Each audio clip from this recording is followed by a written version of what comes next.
episode of Asexualise, my asexual life. This is the place to be for education about asexuality, all things asexual. I share my own asexual life journey in order to help you in yours. If you haven't already subscribed, hit that great big subscribe button. If you're on YouTube, and please hit that bell icon so you don't miss an episode. If you are on Facebook, because I'm streaming on my phone to Facebook, on my desktop to YouTube. If you're on Facebook, like the Facebook page at /asexualise, facebook.com/asexualise, ACEXUALISE, and don't forget to follow as well. So another episode of Asexual Perspectives Awareness Month. Yes, July, Asexual Perspectives Awareness Month. We're celebrating our diversity across the asexual spectrum and our differences within it. So it's a celebration. So if you didn't know what Asexual Perspectives Month is all about, like I said, it is celebrating our diversity across the asexual spectrum. And it came about because in 2017 I wrote this book. This is a brand new copy. So Asexual Perspectives basically shows you what it's like to be asexual in real life asexual context. And it's got lots of different perspectives about love, life and sex. And hello, who's ever watching on Facebook. And what I do is every day of the month throughout July each year, I read excerpts from my book so we can get really good insight into different asexuals and how they think in terms of love, life and sex and different asexual topics. So in today's video, we're discussing advice that asexuals in the book would give to other asexuals if they're just starting out as asexual, if they've just discovered they're asexual, right? So this is really important advice. And obviously, even if you've been asexual for some time, you know, it's still very interesting to see what other people have to say about it, right? It's very, very, you know, kind of curious thing, I think. So we're going to start off with Kenneth Williams' story. So if you do have the book, we're on page 76 of the printed version, okay? So basically the question is, what advice would you give to others who are just discovering about asexuality and considering where they are or not? So this is really important. When you're new to asexuality, you might be thinking, am I asexual? I'm not asexual. Do I fit into the asexual spectrum? Do I not fit into the spectrum? What the hell is the spectrum? What's this bit? What's that bit? And so one of the most popular questions I get asked when I get inboxed or people contact me is basically, can you help me identify what type of asexual I am? And there's so many different types of asexual. So yes, I can to a certain extent. But I mean, I remember years ago, I don't do this sort of one-to-one help anymore because I just really can't. But one guy, I was helping him for 3 hours via text messaging. I was actually over my parents at the time. So it's a little bit rude that I was helping him when I was meant to be with my parents, but I did it because I care about asexuals, you know, but I don't, you know, I can't do that type of thing. You know, I'm really like, this channel's massive in terms of viewership now, you know, I'm get PM'd and emailed and all sorts of stuff. So I do try to respond to everyone I can, but, you know, I don't give that sort of in-depth advice for free. I do coaching now, asexual coaching, asexualise.com if you want to check that out. But yes, that was quite a few years ago now. But it's good when you are new to asexuality to try and read about it and, you know more about it. But obviously to take advice from those who've been there for a while in the asexual community. So let's crack on with Kenneth's story. So Kenneth says, don't listen to what sexuals tell you about who you are, because they don't know how you feel any more than an ace understands how they feel. We have different orientations and have no business trying to force them on each other. Know that while it makes it harder to find someone, it doesn't mean you'll be alone. Also, just because you're rare, it doesn't mean that you are also broken or have to be alone. Now, I think this is a really good one to start off the show with, right? So it's very, very important because, you know, the words are very true, right? Because we all have, you know, it's, don't listen, like this person's absolutely right. Do not listen to sexuals about who you are, right? Why, like, would you take fitness advice from someone who's overweight, eats a load of junk food and never done any fitness training in their life? No. So why would you take advice from sexuals on stuff that is relevant to your asexual life. Do you know what I mean? It's kind of like trying to fit a square peg in a round hole. It doesn't really work, right? This is why I'm a dating, relationships and life coach for asexuals, because I'm asexual. I've got lots of life experience as well as dating and relationship experience and life experience, right? So it's really, and I am an asexual who has had sex in the past, so I can actually talk about that as well. But, you know, don't take advice from sexuals in terms of who you are and say, oh, you can't be asexual, because they don't have a frigging clue what it's like to be asexual. So how would they know? When I was in an entrepreneur group, I got very disappointed because I had to leave in the end because I had these coaches who're supposed to make people's lives, thanks for some lots of love to you, they're supposed to make people's lives better. And they were in the group telling me that I can't be asexual. There's something's wrong with me, that I've got mental disorder. I got some trauma. That was right. You've got past trauma that you haven't dealt with. And that is why you're asexual. Lucia, yeah, I made it in time today. Oh, lots of love. Yeah, you were at the beginning. Nice to see you. Lots of love. And so, you know, it just is really annoying when I was in this group and they were saying that. It's like, I am genuinely asexual. It really annoys me when people just think it's to do with trauma. I do have trauma in my life, and I've had sexual abuse. It's clearly in my book, but it didn't stop me having sex. If I wanted to have sex again, I could. You know, I'm not lasting trauma from sexual abuse. I've got lasting trauma probably from other things, but in terms of it's happened, I put it down to bad incident in my life, you know, and I moved on, really, you know.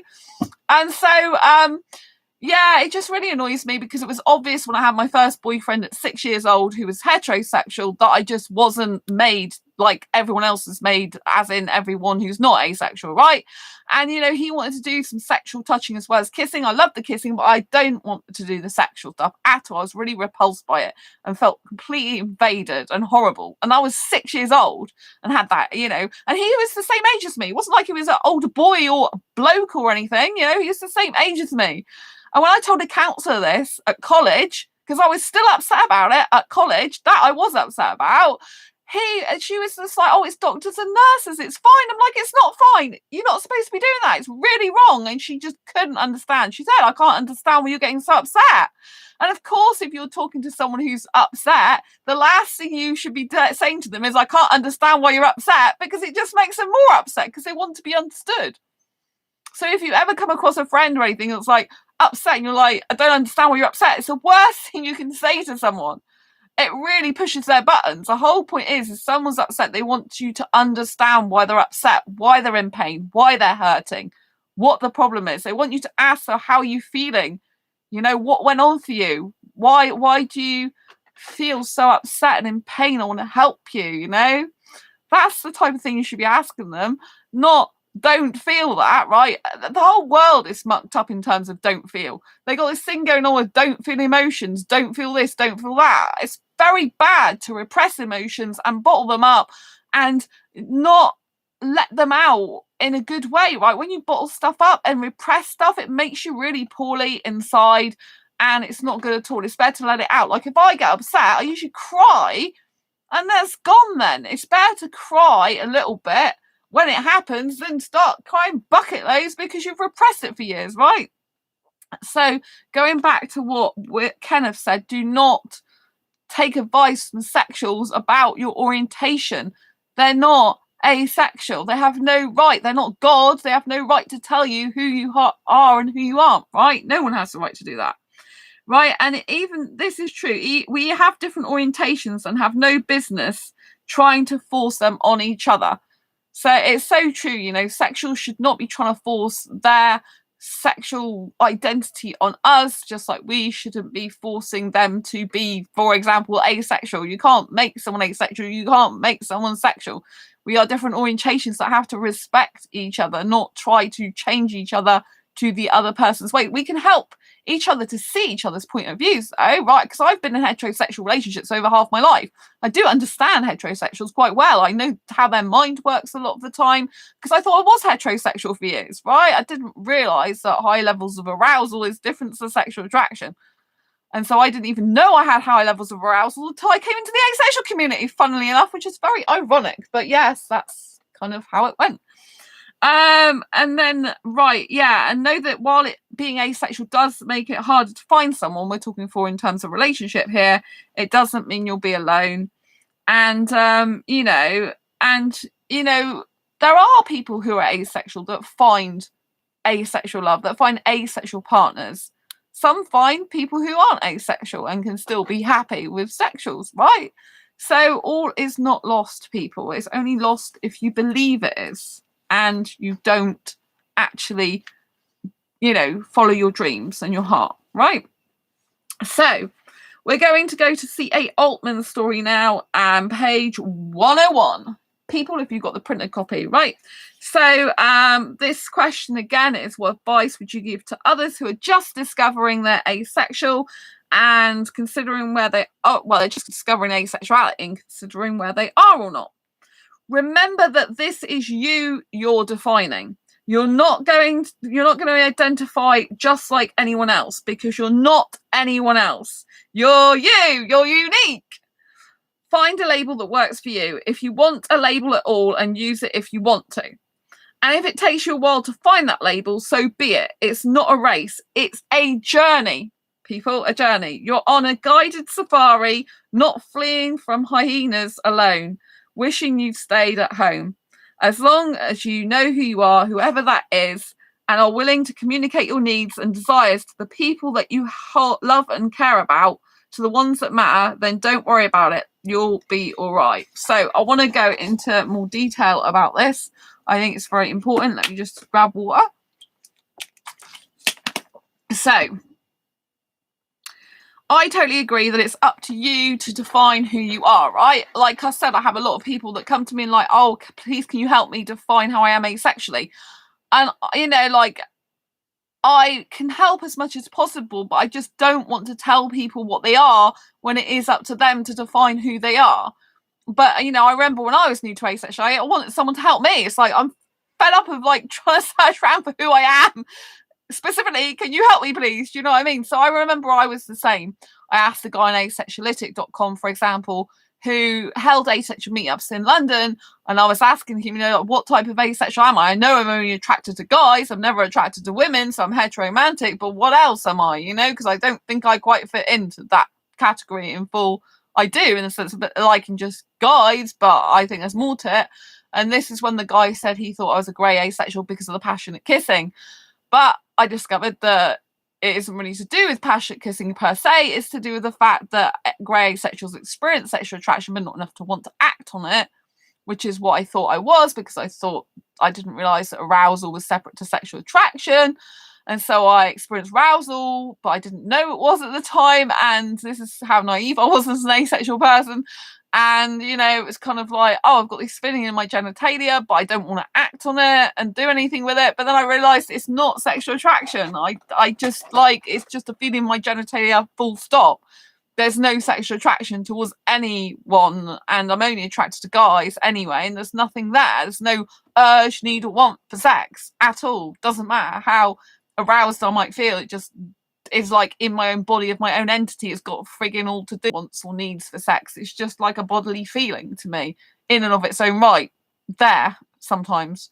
And so yeah, it's kind of weird, but it is what it is. And so for me, it was a journey of discovery. And when this person says about a journey, it's a journey, and that's what it is. Asexuality is a journey of discovery. So if you're new to asexuality and you're still trying to identify yourself, find out how you fall on the asexual spectrum, where you fall on it, what type of asexual you are, it's perfectly okay and valid to know that, you can take your time. You don't have to give yourself a full label when you first start. I think labels are handy. Like, a lot of people in the asexual community, they don't like giving themselves labels, but I think personally, if you're on the dating scene, if you're looking to have a relationship with someone and you're on asexuality.com, for example, or ace-book.net, to asexual dating sites, and I think it's a lot easier if you put in your profile what type of asexual you are, because when people are flicking through profiles, they want to really be able to know quite soon if you're at all going to be compatible. Like, it's no good for me being interested in a guy who's interested in guys, for example. It's a waste of my time because I'm not a guy, right?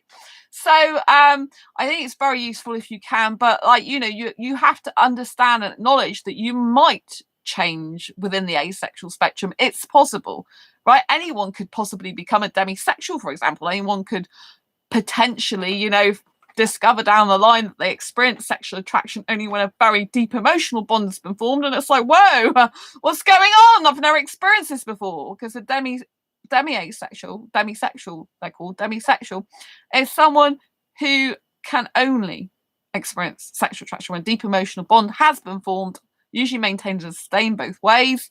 In my experience of running in the Grey and Demi group on Facebook, and yeah, it's part of the grey asexual spectrum. So I'm not actually a textbook grey A at all. I don't experience any sexual attraction, not even under limited, rare, or specific circumstances, and I don't experience it enough to want to act on it or experience it at all. But I have the grey area of kissing and sexual behaviour, and so I just don't fit into a box, really, and it's very difficult. I label myself a heteromantic, hyperromantic, grey A asexual younger cougar who doesn't like sexual kissing. That's my full title I give myself, because it pretty much explains the majority of the things I am. But, you know, it's kind of like, I just don't feel I fit in specifically, definitely in any asexual box, in terms of like, I'm heteromantic 100%, but it's kind of like I've got a grey area of kissing and sexual behaviour, which doesn't fit into the grey asexual category. And it doesn't, for me, it's just more than a heteromantic asexual. So I just, you know, I have to just understand I'm born differently, even within a minority, and that's the way it is. And we have to just embrace the way we are. We can't like hate ourselves or dislike ourselves for who we are. You know, like being a hyperromantic can be difficult, but you know, one day when I meet the right guy, he'll thank me for being the way I am, and he'll be like, wow, I've never had so much love from another person. Of course, it's important to self-love the most. That's cool, right? That's the most important thing. But I'm really romantic person, really romantic girl, and yeah, one special guy's gonna get a whole lot of loving, but I'll reserve all that for someone who deserves it, you know, in the future. And so yeah, so asexuality is a journey of discovery. You don't need to have everything figured out. You know, some people, there's like ace flux. I don't know if you've ever heard of ace flux. So ace flux, if you didn't know already, can mean two different things, actually. One is it can mean you fluctuate on the asexual spectrum, from like being completely sex repulsed up to like grey asexual, experiencing sexual attraction sometimes. And then the other type of ace flux is when you fluctuate between the asexual spectrum and the sexual spectrum, which is very, very interesting. So, you know, for some people, it just really is difficult for them because they just fluctuate so much. So I think I have problems when I am a hyperromantic, you know, and I can get feelings very quickly and have feelings for my friends, which drive me nuts. But, you know, an ace flux person, they have kind of even more difficulties in a way, because they're always kind of changing their identity in terms of their asexuality. They're always changing, like, how they, you know, they can't help it. It's not like they're changing it purposely, but it changes for them, you know. Their identity changes from like someone, like I said, who's sex repulsed, to someone who's like, oh yeah, well, let's try sex, might like it, you know, sex positive, right? So it might be repulsed and then positive, and fluctuate up and down like this, and it's very difficult for them, right? So everyone within the asexual community, within their own identity, I'm sure does have their own struggles within it, right? So no one type of asexual has a more easy life in some ways than the other asexuals, but you might feel personally you do. You might feel like my identity is great. You know, if you're an aromantic asexual, you're still going to have problems, right? Because if you like someone who's romantic and you're not, it can be very difficult for you, right? You can be like, how do I navigate a romantic relationship when I'm not romantic? But you might really, really love that person in a way in which it makes sense to you, maybe not romantically, but you feel like you want to spend the rest of your life with that person. You want to be more than just friends with them, although friendship means a lot to you if you're aromantic, real lot, you know. So it's kind of like you just have to understand everyone's on their own journey in life, everyone's at different stages. you know, no two people are the same. You have to realize that your difference is your beauty. Your unique qualities are your beauty, and anyone who's around you should be able to like see your beauty, and you should show it to the world, right? Don't worry about what people think, because the people who matter and who care about you in your life, the people who actually give a damn about you, will stay with you throughout your life. The people that don't care about you, that just are not good about you, that don't accept you for who you are, they won't matter, and you can leave them from your life, right? You only want people in your life that love you for who you are, that want you in their life for who you are, that care about you for who you are, and see all your beautiful special qualities, your beautiful asexual qualities, right? When you come into the asexual world, same world, but it's like being a separate one, believe me, then you know, it's kind of like disconcerting sometimes at first, and maybe disorientated, like, oh my god, I've known this life. If you, especially if you thought you were heterosexual like I did, it's kind of, I've known this life, this is how I've lived, but I'm not this. Like I was in this life, but it's me still, but it's like kind of like I'm not that person anymore, and I never really was, but I was someone I didn't know, because now you're this new person in this asexual world within the big world, right? But I do have asexuals that sometimes come to me in distress, and they're like, I really hate this world, Sandra, I don't like it. Some of them suffer depression. And I'm always saying to them, create your own world within this one, right? We can't change this one. We have to be in it. But if you're really suffering with the way the world is, create your own within it, right? I'm not saying that I'm free of any problems, but I'm saying as much as possible, try to create your own world in it. So for me, you might have noticed my bedroom's really kind of quirky. It's very young because I live like a teenager and love it. So I've got a Disney bedspread. I've got nice cuddly toys. I've got like, you know, like nice coloured boxes and troll paper and unicorn slippers and nice pretty artwork. And so this is me. This is my personality, right? I don't give a toss what my birth certificate age is. I'm not, people say to me, oh, what's your age? I'm like, I'm not interested in my birth certificate age. I'm really not interested in it. So why do I want to talk about it, right? It's irrelevant. Yes, I'll tell someone if they want to be actually in a relationship with me, because I think that's only fair to them. But it's just like, I really hate talking about it because it's not who I am. It really just frames me in a way that I don't want to be framed, because it's like, I really don't like it. It's really not who I am. It's just a piece of paper to me, but I'm glad I was born and I have years of experience. So I'm thankful for that, right? So, you know, you're always on your own journey in life. You should love yourself for who you are. You should be feeling, wow, I am so awesome in my own right. Know that you can create your own world. So another thing I do to create my own world in this highly sexualized world, for example, is I don't watch TV. And people are like, oh, I can't do without TV. You can train yourself to do without TV. Believe me, I used to be a soap addict. In the UK, I used to watch Emmerdale and Coronation Street and EastEnders. I think a bit of Hollyoaks occasionally. But definitely, like religiously, I used to watch, thanks for thumbs up, lots of love.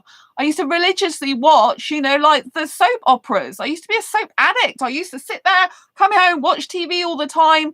And that was my life. And then I got into personal and professional development in 2012. And they're like, if you want an extraordinary life, you've got to start doing different things. If you want to have the same life that everyone else does, Lucy, I don't watch TV either. People can't seem to believe it. Oh, lots of love, Lucia. This is great. No TV club. No TV club. This is amazing. But it's really good for your health. Right? TV is bad for your health. TV is about rape a lot of the time, murder, death, victims, killing people. It's really messes your head up, right? And there's loads of nudity on it. Why do you want to watch that? If you don't like nudity, if you genuinely don't like nudity, like I'm repulsed by nudity, don't freaking watch it. Don't say to me, I hate nudity, but I'm going to stare at the screen. I don't believe you, right? If you really hated it, you wouldn't be watching it, right? So, you know, I purposely watch movies that have got no sex in them. I nearly always get them. I'm not saying that I don't ever have sex in any of my videos. There are a few that I've probably got some of those scenes in, but I just like, Lucia, I agree. It's really negative. I found it very damaging for my mental health. I'm glad you said that, Lucia. It is very damaging for mental health. It's something I actually cover in my fibromyalgia self-help handbook. So although you don't, you know, you might not have fibromyalgia, this is actually a personal development book disguised as a fibro book, targeted at people who have got fibromyalgia, but really it's for anyone. And it's autobiographical, and it's told in a superhero style because it's fun and entertaining that way. So if you've not got a copy of this yet, I would recommend this. And in this, I teach you how to kill pain in 25 aspects of your life, which is very relevant even if you haven't got fibro. And one of the things I talk about is you shouldn't be watching the like news, for example, and you should cut down TV or not watch it at all. And it is for your own good, because if you are constantly bombarded with images and you know, you're when you watch TV, right, the news or whatever, your senses are being impacted. Your mind, your hearing, you know, your visual, and all these are creating experiences in your life, and they will create negative emotions if you're watching negative things, right? And so in order to free yourself of that, you need to train yourself to be disciplined enough not to watch that when you might be addicted to it. People do it to hook you, right? That's why they do these things, to hook, because it emotionally hooks people, like a soap opera. You know, what did he do to her? Oh my God, you know, cliffhanger. It's to emotionally hook you. And so you need a resolve. This is why it's very difficult in relationships, right? If you've had a relationship that's ended, that's not got a conclusive resolve to it, it's not got the conclusion you like, maybe. Lucia says so true. You know, if it hasn't got the conclusion you like, maybe, and you're kind of searching around for answers still, it's because the brain naturally wants to think, what happened, what went on, what could you have done better, what could the other person have done better, what really went on, what was the person really thinking, what was you thinking, what really happened. And this is how we go on. This is the truth, right? And our brain can't hack it. A lot of the time it's very difficult, because if you've got unanswered questions, your brain automatically goes into overdrive, like, what's the answer? Eventually we just have to understand that we're never going to totally know the truth, because truth is a perception of the person and people within it, right? The situation. But you have to understand that TV's TV, is fiction, it's not fact. And even if you see a documentary, it's told from the perspective of the storyteller, of who's written the script of the documentary, right? I did media studies A-level. I learned about realism, that nothing's real. But when you start thinking about that, it freaks you out. So I don't usually talk about stuff like that, because then it makes life kind of like, if nothing's real, then why are we even here?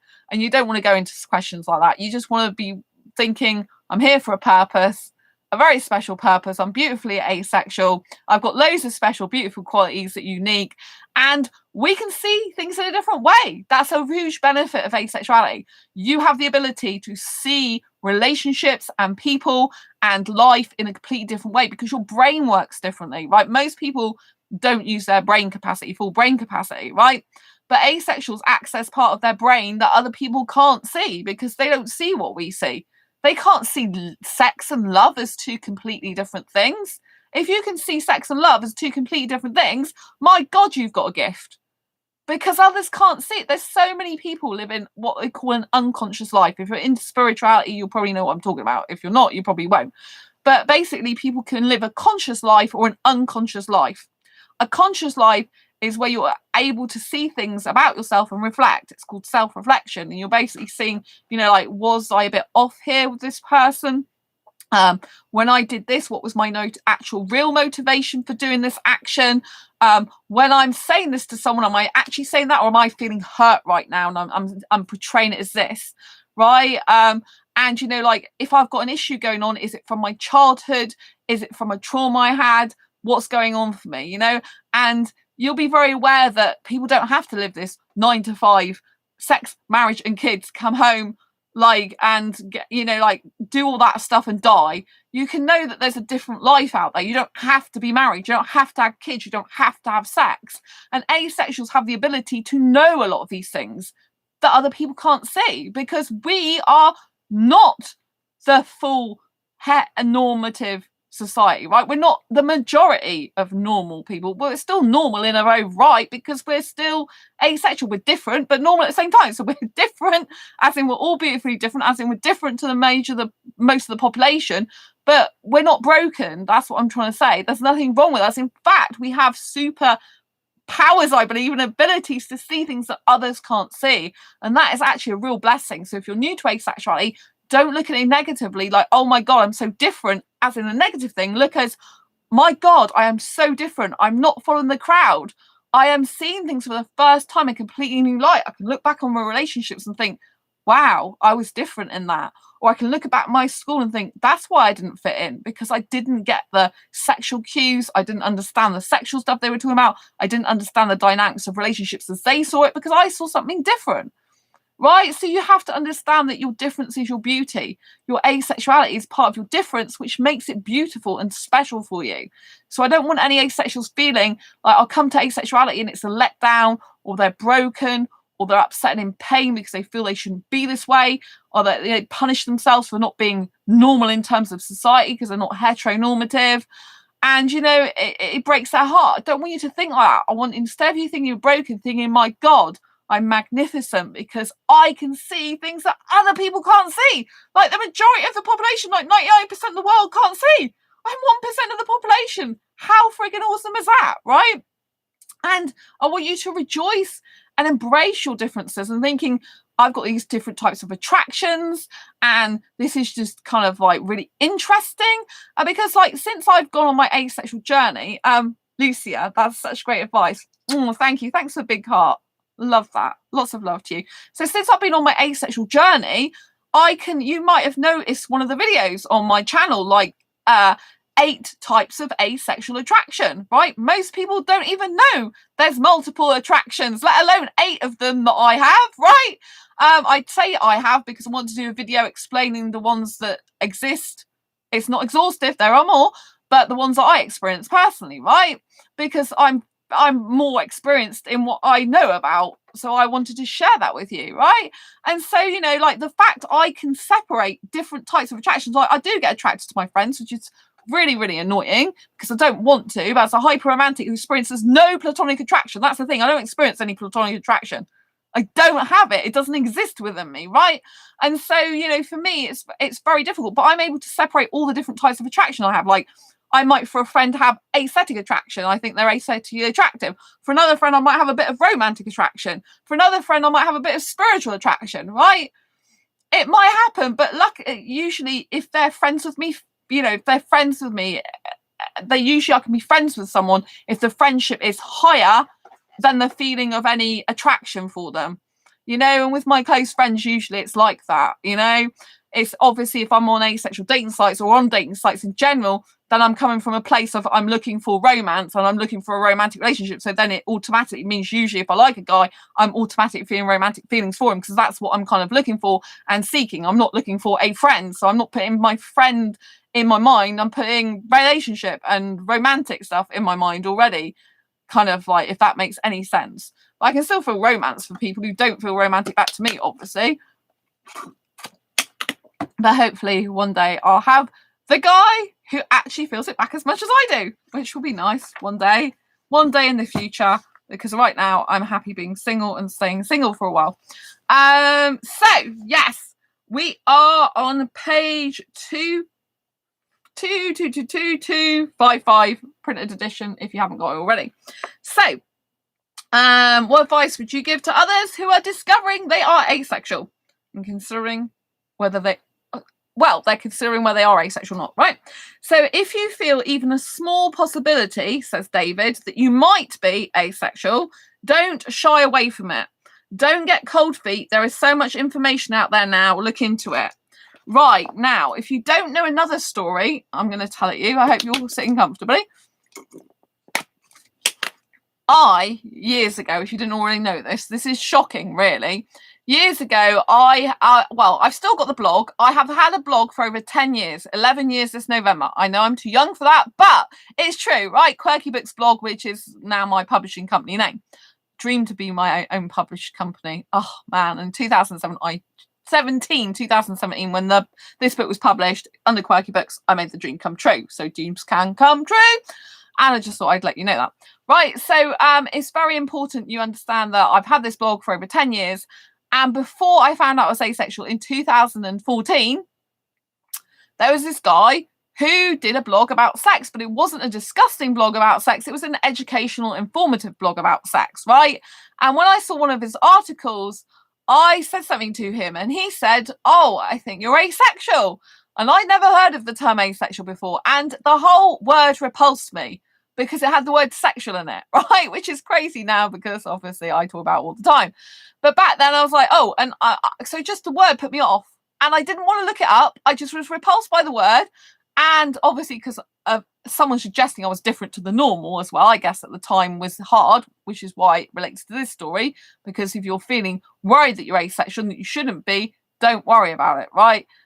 Some people are asexual and it's actually a great thing. That's what I'm saying to you, right? But this time I do understand how you might feel, because at this particular time when this person suggested it to me, I'd never heard of the term before. The whole word made me cringe out and think yuck, because I'm not a sexual person, which is actually what asexual, asexual kind of based on, isn't it? A lack of sexual attraction, lack of sexual interest. And so yeah, and I just said, no, I just don't associate sex with love, and I just like kissing. And then he left it. And then, and then it wasn't like until sometime later, I don't know how many years later, in 2014, when I found out I was asexual. And I actually went on Facebook because I was friends with him at the time, saying to him, you were right all along, I am asexual. And he's not on my friends list anymore. I think when he found out that I was asexual, because I told him he was right, he unfriended me, I think. I'm laughing now because I'm laughing at all the irony of it. I'm like, well, you were the one who told me I'm asexual, and now I am. You've like unfriended me. That's quite hilarious, really, in a kind of like weird, that's not very nice, but it's funny way. Because it's like, you can't be scared of something that you actually suggested yourself I might be. Surely not. Do you know what I mean? Because that's why it came across like, oh, I'm scared now because she's asexual. I'm going to go and unfriend her. Because some people are like that. I don't know if you've noticed that with asexuality. Some people are like, oh, I can't be near anyone like that because it's too scary if someone's so different from me, right? But it's like not scary at all. It's just like, but when you're new to asexuality, I'm saying I empathize and sympathize with you, because I do understand at this particular point in my time, before I knew I was asexual, I didn't know what the word asexual meant. I didn't look it up. If I had looked it up, then I would have known sooner I was asexual, but I didn't. And I just got totally cringed out by the word. And it was like, oh, no, what's he saying? And then, but back then, obviously, I was saying stuff that is what asexuals would say, that they don't associate sex with love. And they just like the kissing. And obviously for most people, they like cuddling and romance, or not romance. They're not romantic. For me, I'm like a hyper kisser. So it's kind of like, that's very different to most people in the asexual community, or most people in the world, I think. But there you go. So yes, we must celebrate our differences. Our differences are our beauty. And those who love us and cherish us will respect that and will want to be around us and embrace all our differences together, right? My friends are very different to me, right? I hate BDSM. I can't stand BDSM. It makes me very repulsed, the idea of it. I hate it, the whole concept. But I have a friend who's really into that. And we have conversations about it, right? Because although I hate it personally, when I'm talking to them, I want them to be happy. I want them to love what they love. I want them to feel they can be themselves and to ignite their energy and to talk about it and to come alive with it and have fun with it. Just because I'm not into it, maybe years ago I couldn't do that, but these days it's kind of like I've got my personal view, really repulsed by it, can't stand it, don't want to be in a relationship with anyone who does that. But then I've got my other things. I'm a friend hanging out. I'm just so happy they're happy with whatever makes them happy, because when you're friends, when you truly care about your friends, you're happy for whatever they're happy for, so long as they're happy for it, and it's good for, they think it's good for them. You know what I mean? Lucia, we should see our sexuality as we should see our asexuality as a blessing. Absolutely. You should see it as a very, very, very big blessing. It is hard if you want a relationship. I know it's difficult doing that, but when you do find the right asexual person to be in a relationship with, if you're searching for an asexual person, I can tell you from just experience of my friends how much difference it is. Like, I can see pure love. I can feel it, right? I haven't actually been in a proper asexual relationship before. I say proper because there was this guy years ago that I was in an online relationship with for about a month, and I don't really call that a relationship though, because I never met him, and I don't even know if he was asexual in the end, because he started saying stuff when I wouldn't take my top off in a hotel when we were going to meet up. He started getting all weird on me, and like that was pretty much the end of it, right?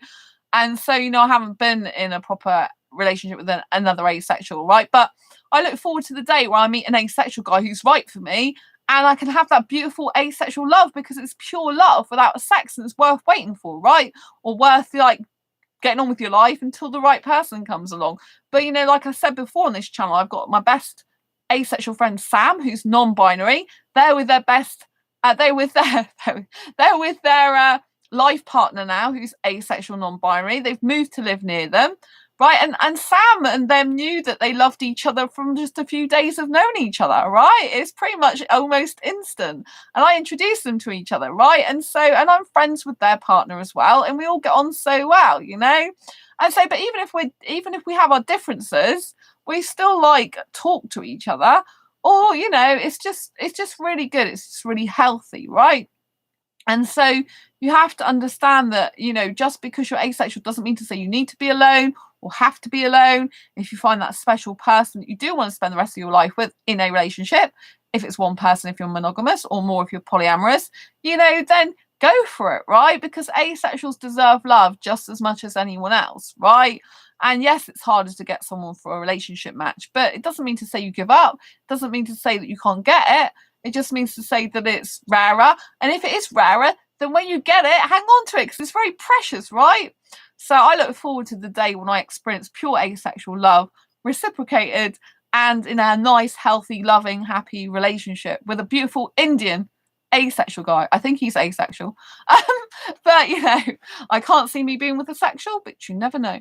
But yes, I and the reason I believe he's Indian still, even though I've met someone who wasn't right for me, then because I feel like my heart is like, your heart is where the home is, your home is where the heart is, right? And when I'm in Indian groups in the UK, right, they've let me in there even though I'm not Indian, which to me is just a really good sign, right? And I know that when I'm around talking to Indian guys, I'm amongst Indian guys, even in groups, I'm at totally peace with my soul. It's like I'm meant to be there. It's like I've come home. So if you're spiritual, like I am, then I believe in past lives, right? And I believe that when I have the feeling of like I'm home, I'm at home, I'm comfortable, it's because that's the right thing for me to do. It's like a comfy armchair. It belongs to me, right? And that's how it feels with me being around Indian guys in Indian groups, having Indian friends, because it just feels like a comfy armchair. It feels like I'm so at home and at peace with my soul or in that environment. And that's where I'm always meant to be. Like, even if I'm having upset and pain in my life, usually an Indian guy shows up in it, right? It's like, I'm here to save you. Probably my romantic notion of it as well. But, you know, it's just like really, really nice. So that's why I still believe my soulmate's Indian. I always will think that, because if I try and deviate away from that and think about going with someone who's not Indian, I automatically just think, God, you can't be with any other guy, because it just won't work out, because you don't feel good. You don't feel it's right. You kind of like going, like when a cat's got his hair stuck up on end because it's startled. That's how it feels to me. Like, it feels like, oh my God, this is the wrong thing. What are you doing? Right. But I haven't met the right Indian asexual guy yet, right, for me. But when I do, it will be good. And I really want him to be asexual, because I think, like I said, asexual love is the purest form of love you can get, right? And you can have such bliss and happiness that you've never experienced in your life romantically before, or non-romantic if you're aromantic, you know. And I just think I look forward to that experience, you know. But, you know, I do like love my friends, which I couldn't even usually say that in the past. I didn't used to talk like that in the past, but because I'm in the asexual community now, I understand that you can love your friends without it being romantic. And I kind of like, even though I have attractions, I can separate attractions. And if I love my friends, it's not like a romantic love. It's just a friendship love, because I would want them to stay in my life, basically. And I feel like I can talk to them and be myself, pretty much, you know. And so that's nice, you know. It's kind of reflecting the love back to yourself, isn't it? Because you see in them what you are yourself, right? Because you know that other people can be comfortable around you to be who they are and stuff like that. It's cool. So we are going to go to Thylacine story. I hope I've pronounced that right. Page 317. And now, if you've got the printed version. So Thylacine, advice to someone who's discovering about asexuality and considering where they're not, or they are, is young people today are so much luckier than when I was growing up. Question mark. I say the question mark. Back then, you just couldn't be yourself. Man. Now you see guys walking down the street wearing a dress. Yep, kids today are lucky. We didn't have that kind of freedom. We didn't. Right, yes, this is a very interesting one. So I understand where they're coming from, but freedom is always also a state of mind, right? You can actually be free in and of your own right to a certain extent, right? So there are countries where sadly there is abuse goes on if you are yourself, right? There's people who are in situations that are dangerous for them if they reveal their true sexual identity, right? And I can't like say that never happens and abuse doesn't happen and torture doesn't happen, even death doesn't happen because of someone's sexuality, because to say that would be ignorant of me, right? Because I know it happens and it's disgusting and totally unacceptable and it's horrible. I also come from the other point of view that there are lots of people that tell me in private message, for example, oh, my culture won't allow me to be asexual. My culture won't allow me to come out as asexual. My culture this.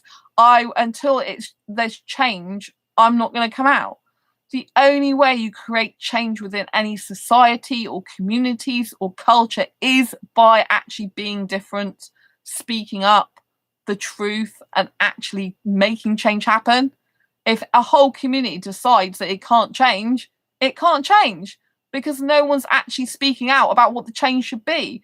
So if you want to redefine Indian culture, Pakistani culture, Sri Lankan culture, Bangladeshi culture, if you want to redefine culture, you have to have people who are prepared to get out of the box and go against the normal culture and be different and show that to the world. Only by more asexuals coming out in these Middle Eastern countries, for example, can only then, when more and more people come out about being asexual, will it be accepted. People don't accept things that are kept hidden under the floorboards, in the dark, out in the cold. You know, people only begin to accept things once you speak up and speak your mind and go against your cultural norms or society's norms, right? And I guess some people won't like what I'm saying because they'll be like, oh, you can't say that, it's disrespectful, blah, blah, blah.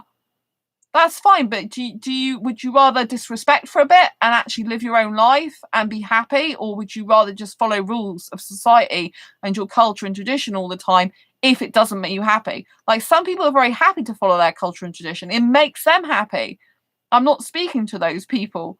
If it makes you happy, your culture, if you like abiding by all your cultural rules and traditions, go for gold, be happy, and that's great.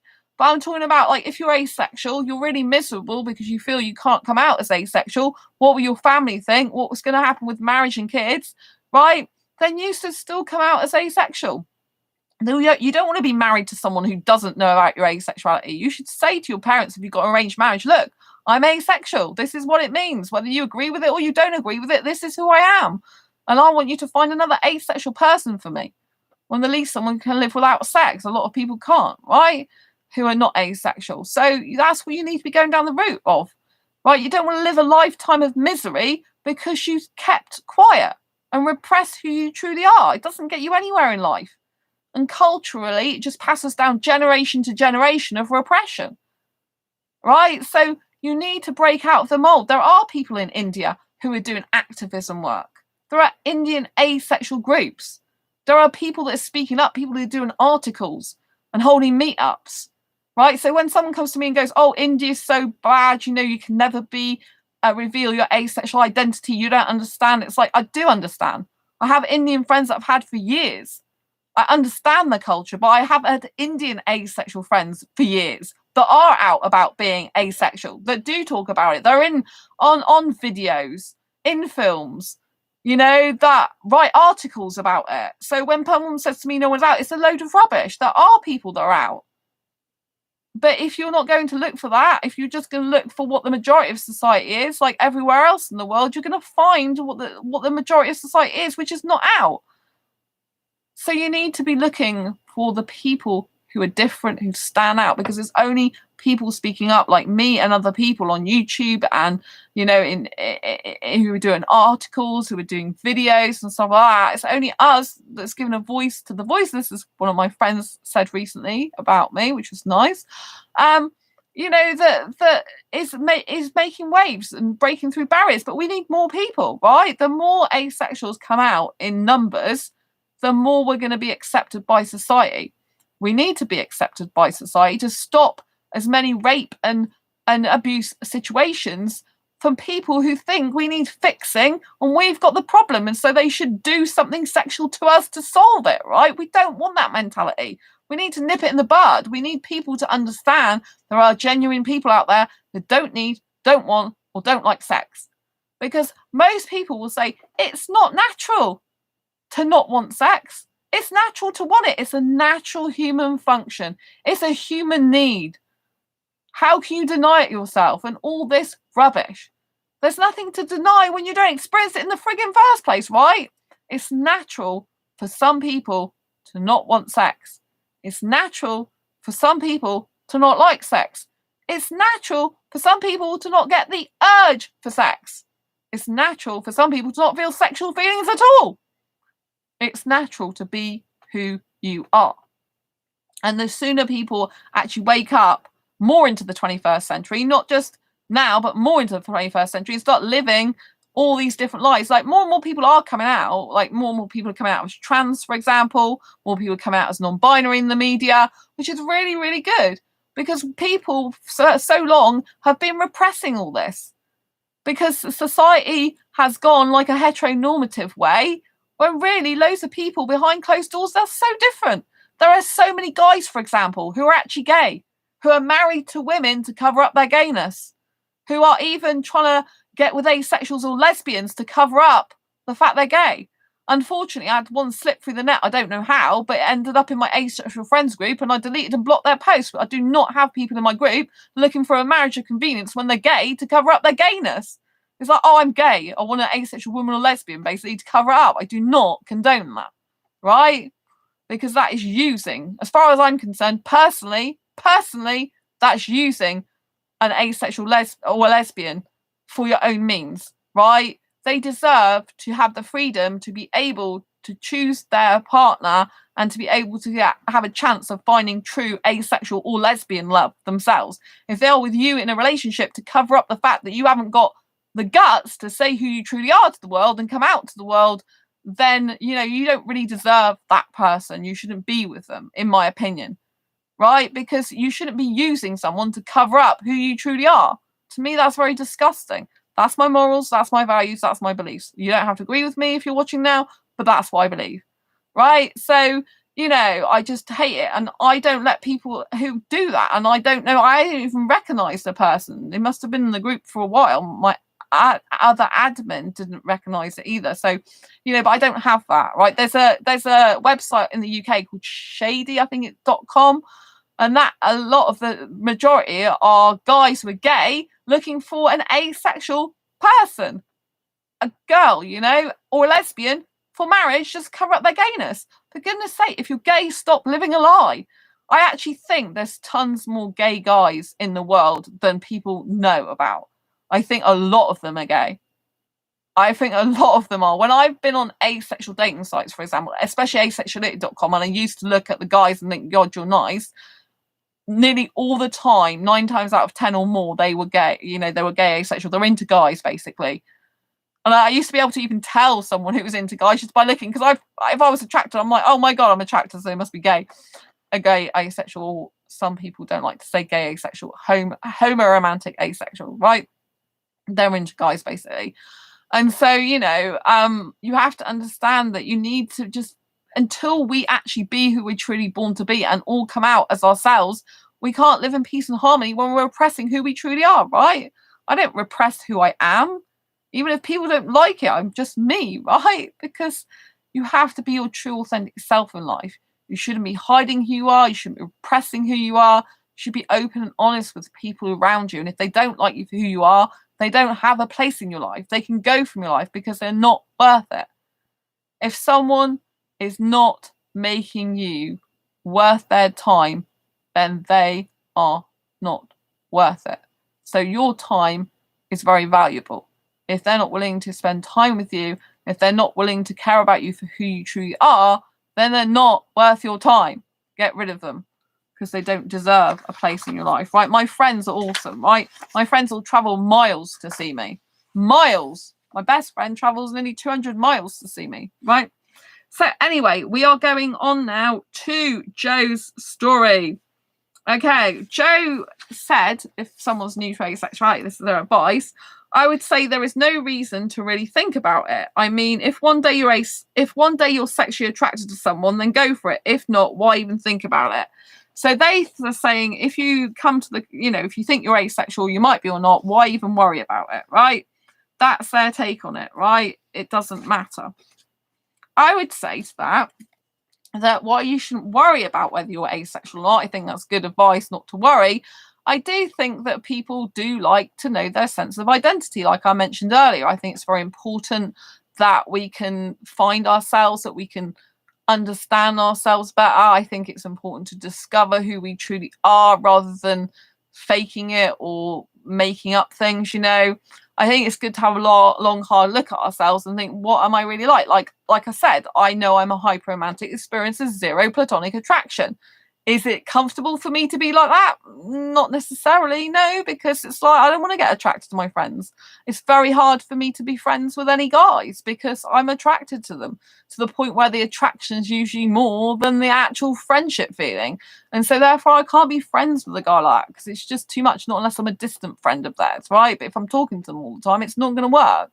So, but you have to have the self-awareness to know who you truly are and about yourself. And you have to have the humility to be able to accept who you are, right? And just be you. So I don't think you should worry about being asexual. I think you should just embrace it. I think instead of worrying, it shouldn't be a worry thing. It should be like, my God, I'm different. Wow, let's explore this. This is exciting. It's like a new life. To me, when I discovered asexual, it's like a completely different life now.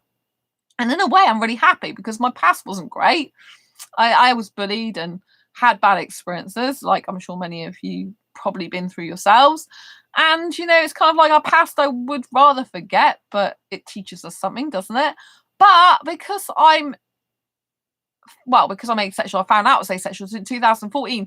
Now, being in my asexual life, living it, it's like I'm in a different life. And so I still remember that life, but not hold on to it, because this is my life now. It's completely different in many ways. Right, and I can see life in a completely new light, like my real light, right, which is more sweet, innocent, like love type light and romance, So I think, don't worry. You should never worry about being asexual, and you should embrace it. And I do know, like I said earlier, you might be a little bit like, oh, I'm not sure what type of asexual I am.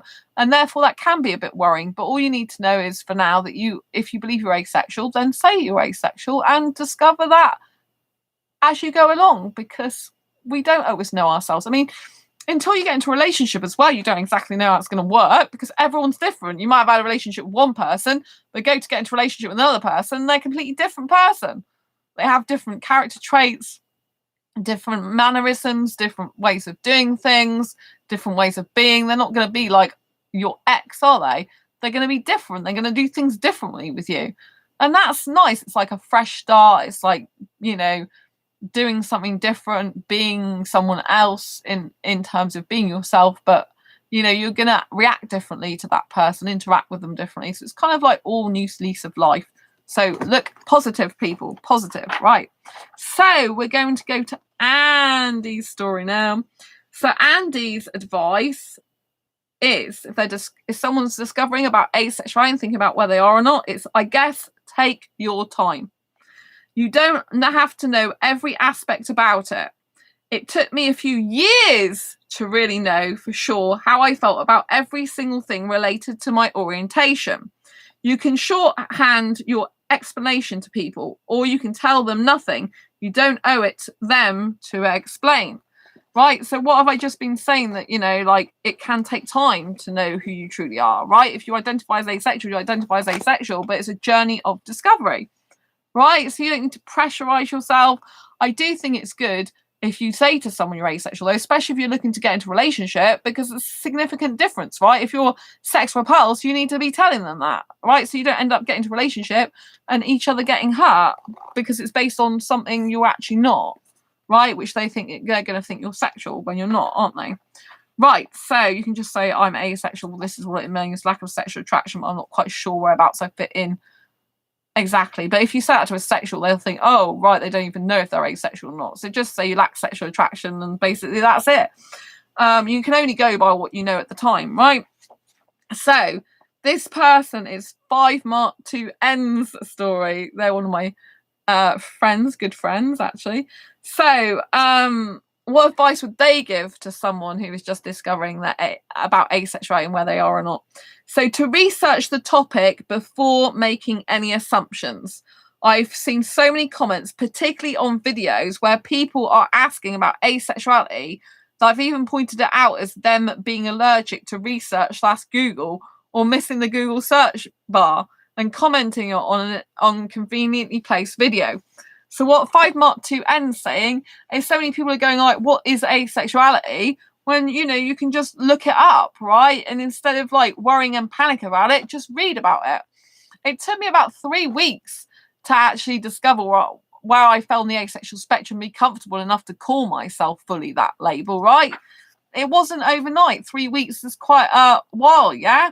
So, you know, but in terms of my lifetime, it's not very much, right? In terms of short term, it's like, oh, that's 3/4 of a month gone, right? But, you know, it's worth it to sit down and do the research. I was looking at Avon, you know, asexuality.org, and obviously on Facebook. I was on Facebook then. I was on Facebook since 2012, I think. So, yeah, so, you know, I was researching it in different places, but I was reading up about it, seeing how people's experiences match mine. That's why this book, Asexual Perspective, is really good. If you haven't got a copy, go and get one on Amazon or Barnes and Noble or Waterstones, because it does actually give asexual real life context. It gives a different asexual story to relate to. And so I think when you're discovering you're asexual and where you fall on the spectrum, it's good to have other people's real life stories to relate to, so you can think, that's the type of asexual I closely match with, or that's really resonated for me. Let's explore that more, you know? So I think that's very, very important. Right. So Waywalker's story. What advice would you give to other asexuals who are just discovering about it, or others that don't know they're asexual or not, you know? So others are just discovering asexuality, basically. Be you. If a label helps you get comfy in your skin, sweetheart, use the heck out of it. If none of them fit, that's okay too. Just trust your gut and never allow yourself to be violated, especially not because that's your primary relationship. You're really being unfair and not putting out as abuse. That line is a big fat lie. Don't buy it. So this is really important, right? If you hear someone say, you know, that's your primary relationship and you're being really unfair. So say you're with a sexual person and someone's like, oh, you're being so unfair to the asexual. Say you're asexual and that you're with a sexual person, like a heterosexual, and someone might come along going, oh, that poor sexual person, that poor heterosexual guy, you know, he really needs sex and she's not giving it to him, she's denying him it, you know. I've even seen a video recently when they're saying, oh, well, you know, on someone else's channel, an asexual, they accused this asexual of being controlling because they didn't want to give their partner at the time sex, right? But it's like, we're different sexual orientations. Asexuals and sexuals, different sexual orientations. If they abstain from having sex because they want to abstain from it because they want to be in a relationship with an asexual person, that's their choice, right? You know what I mean? No one's like pinning them down saying you have to be in a relationship. You know what I mean? It's freedom of choice. If they choose to not have sex because they want that person to be in a monogamous relationship with them, an asexual person, that's their choice. They're an adult, right? They can make it. So, and this person's really, I watch their channel and I like them as a person, right? I've watched them for a while. And so, you know, like, it's horrible when people say, oh, you're controlling if you're asexual, not giving a sexual sex, right? Because if you be someone you're not and you're sex repulsed and you have sex against your will, that's like rape, right? And it's like self-abuse, right? So it's best if from the beginning that you're not compatible sexually, to not get into a relationship in the first place, right? Ideally, but some people discover they're asexual and they're already married, right? And then you've got to navigate that without blaming the other person, right? But it's important that, you know, it's not like you're starving, like you've got no oxygen, like not having sex won't kill you, right? It's like, and if an asexual doesn't want sex, it's because they're sex repulsed usually, and they don't feel that way. And they, you know, to do it, it'd be forcing themselves to do something they don't want to do. So it's actually very unhealthy and abusive, right? So, you know, if someone does say, "Oh, you're frigid," or you just haven't had sex with the right guy, or you're whatever, just because you don't have sex, don't listen to them. This is immature rubbish talk, right? You know, if you don't want sex, you don't want sex, and you're entitled to not have it, you know, and you're entitled to have love without sex just as much as a sexual person. If they associate sex with love, then they can have sex with the love, but don't expect an asexual person to have that if they don't want it, right? So no one's chaining them down. Right. So we are going to go to Darcy's story, page 442, if you've got the print version. So, what advice would you give to others who are just discovering about asexuality and considering where they are or not? So, Darcy says, I guess the same as my previous answer, which we're going to look at in a minute. Also, sexuality is fluid, so don't try to pigeonhole yourself, especially not as a younger person. But you can know you're asexual from a young age. So, the previous question was if this person answered, Darcy answered, if you were to look back at your life, what advice would you have given to a younger version of yourself in regards to asexuality? They're saying they would also give this advice to people who are new to the asexual spectrum or discovering about asexuality, right? So they would say, I would tell myself not to try so hard, that everything would be okay, and that I would find my place in the world, and I would be accepted eventually. So yeah, I mean, it's very difficult, isn't it, in life sometimes, and you can be really, really hard on yourself and harsh, especially if you're like new to asexuality. You're like, where do I fit in? Where do I fit in? Oh my God, what am I going to do? Like panic. You know, I didn't expect me to be asexual. I've not heard of this before, but I know I'm asexual. It's like, where do I fit in now? Like, I'm different from my friends and my family, and you can freak out, right? But don't just see it. Thank God you've been saved, because I'm sure you noticed in your life that you were different to other people. You're like, what's going on? I'm different. I don't feel this way. I don't think this way. And for a long time, you've probably been quite lonely, maybe misunderstood and left out of conversations or situations because you're really asexual. So once you find a community and people like-minded and like you, just embrace it and think, my God, I found my tribe. I found my spaceship with the other aliens on, because we're like aliens from another planet all the time.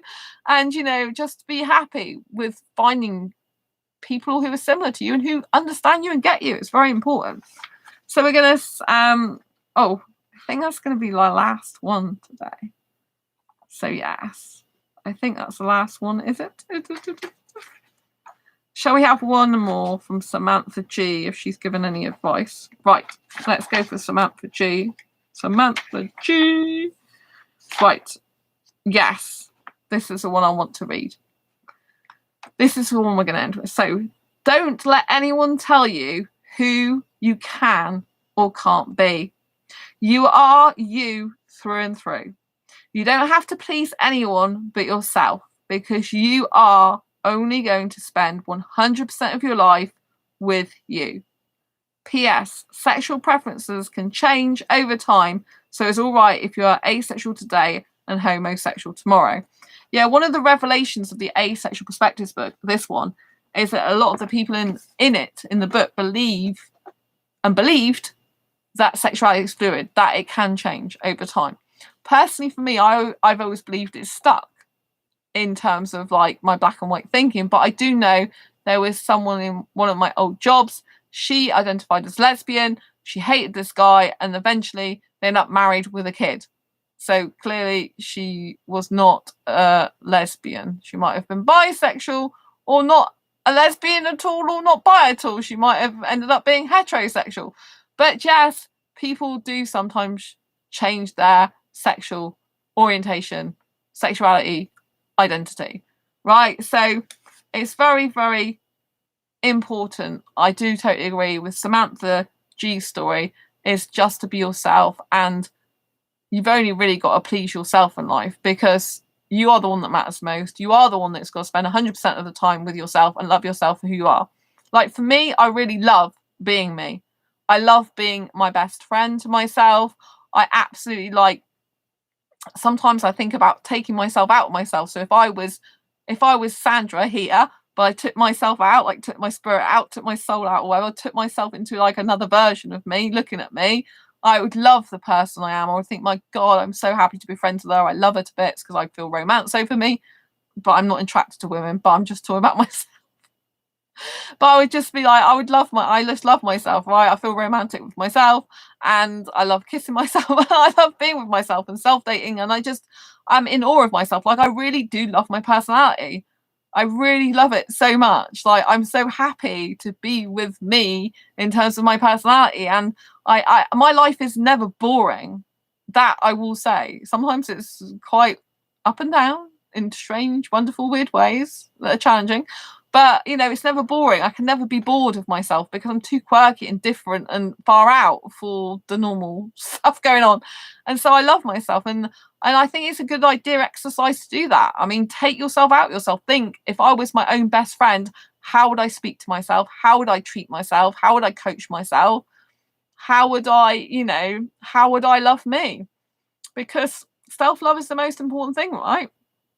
Self-love is the most important thing. And so wherever you fall on the asexual spectrum, whatever your identity, whether you are fully conclusive in your identity or not, doesn't matter.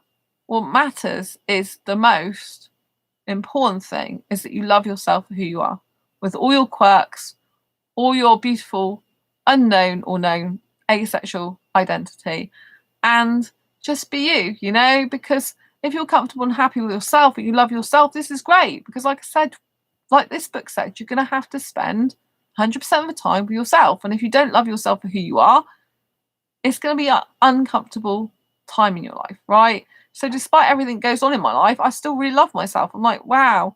You know, and sometimes I think what would happen if I died, but I was looking at myself dead. I'd be really upset. I'd be like, where's my best friend gone? I've lost my best friend. I'd be absolutely crying my heart out over me. So I have that ability to be able to do that. And I'm kind of thinking, oh, maybe if I could ever do that in real life, I'd still live on because I'd still have one of me left. Who knows? Maybe I can do that one day. It'd be quite cool, wouldn't it? And weird at the same time. But yeah, so it's important to love yourself for who you are.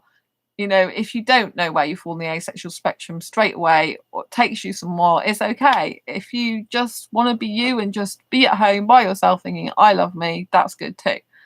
But please, please do not think you're broken or there's anything wrong with you or it's not normal. It's not normal to be asexual in the sense of heteronormative, but nothing's normal in life, is it really? We're all beautifully different. Every sexual person's different as well. Some sexuals love sex like every single day, 3 times a day, and other sexuals like once a week sex, right? Some sexuals are more into kinks and other stuff than sex itself. Some sexuals are penetration repulsed.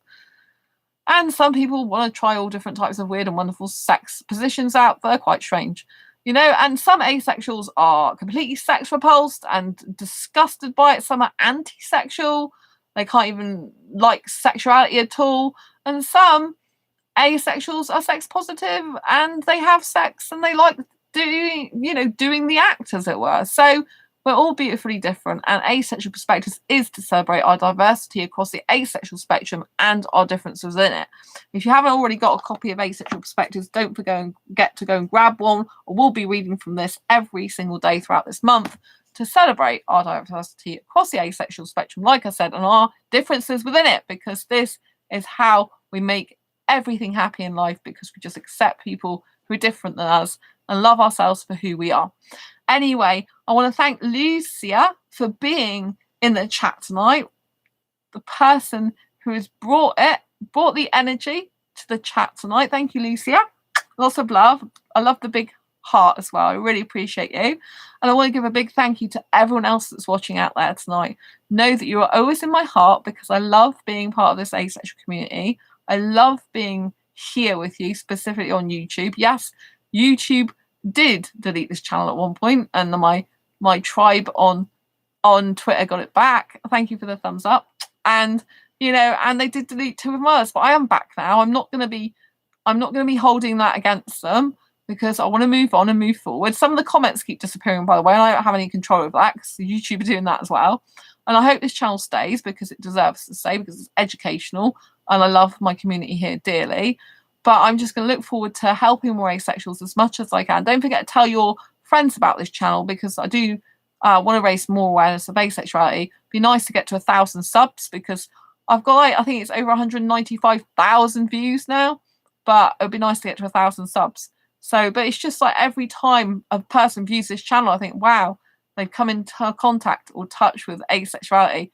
One more life is just impressioned a different change on them, like asexual change. I just think that's good. The more we spread awareness, the better. So tell your friends about this channel, get them to subscribe, and don't forget to subscribe yourself if you haven't already. You need to hit that bell icon if you want to know when I go live, because you won't get a notification unless you hit the bell icon. So where you've subscribed, there should be a bell icon underneath that. Go and hit that bell icon so you get notified of every time I go live. Right now, post new video. I've really loved tonight's chat. It's been over an hour and a quarter now, and I just love being here with you, because it makes me feel great, and helping you makes me feel wonderful. And I want to thank everyone that took part in the Asexual Perspectives book. You know who you are. Lots of love. Lots of love to everyone. I'm going to say good night now, because it's good night in the UK. Wish you well, and always embrace your inner ace. Be beautiful you, and love yourself for who you are. Take care, and I'll see you on the next video live stream. It's been fabulous. Lots of love, and embrace your inner ace always. Bye. Bye. Lots of love.